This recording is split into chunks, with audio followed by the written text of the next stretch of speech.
Yo, good morning mga labs. Ay update ko lang kayo sa bagyong pipitong dumaan dito kagabi no sa Legazpi City.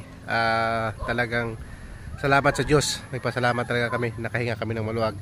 At minimal lang yung damage dito sa particular sa Albay at sa Legazpi City. Yan. Napapansin nyo na medyo konti lang ang napinsala dahil tumaas ang bagyo nga ng konti, kaya mahina lang yung ulan at saka hangin, pabugso-bugso lang, kaya napapansin nyo mga nakatayo pa rin yung mga puno at yan. So salamat nga sa Diyos talaga dahil hindi tayo tinamaan ng malakas na hangin at ulan.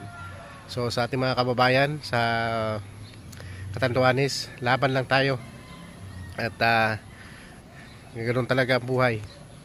Diyan talaga dumaan at naglandfall yung bagyo, doon talaga ang napinsala sa